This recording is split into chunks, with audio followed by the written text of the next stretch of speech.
শেরপুরের ঝিনাইগাতিতে আজ যে ঘটনা ঘটেছে তা দেখে অনেকেই প্রশ্ন তুলছেন।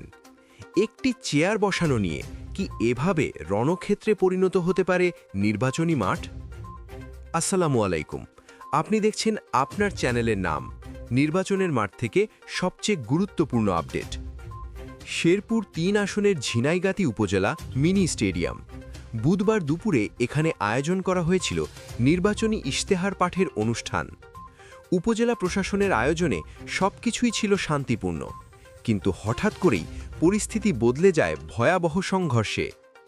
স্থানীয় প্রশাসন ও প্রত্যক্ষদর্শীরা জানান, মঞ্চে কারা সামনের সারিতে বসবেন এই বিষয়টিকে কেন্দ্র করেই শুরু হয় উত্তেজনা।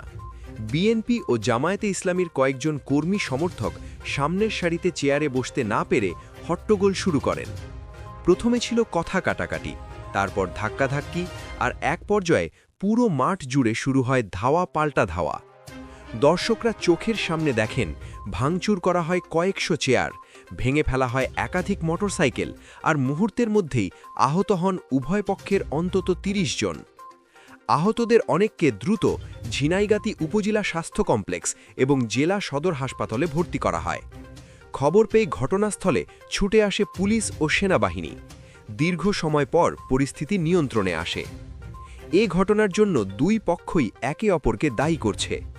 জামায়াত মনোনীত প্রার্থী নুরুজ্জামান বাদল অভিযোগ করে বলেন, এটি পূর্ব পরিকল্পিত হামলা। তাদের অন্তত ১৫ জন কর্মী আহত হয়েছেন এবং তারা ঘটনার সুষ্ঠু বিচার চান।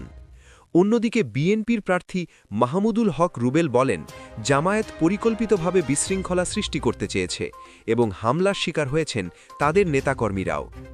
এ বিষয়ে ঝিনাইগাতি উপজেলা নির্বাহী কর্মকর্তা জানান, মঞ্চে বসাকে কেন্দ্র করে এই অনাকাঙ্ক্ষিত পরিস্থিতি তৈরি হয়েছে। ঘটনাটি ঊর্ধ্বতন কর্তৃপক্ষকে জানানো হয়েছে এবং আইন অনুযায়ী ব্যবস্থা নেওয়া হবে। পুলিশ প্রশাসন জানায়, বর্তমানে পরিস্থিতি সম্পূর্ণ নিয়ন্ত্রণে, তবে লিখিত অভিযোগ পেলে আইনগত ব্যবস্থা নেওয়া হবে। এখন প্রশ্ন একটাই, নির্বাচনের পরিবেশ কি আরও উত্তপ্ত হচ্ছে, নাকি এই ঘটনাই বড় কোনো সংকেত দিচ্ছে? আপনার মতামত কি কমেন্টে লিখে জানান। ভিডিওটি ভালো লাগলে অবশ্যই লাইক দিন।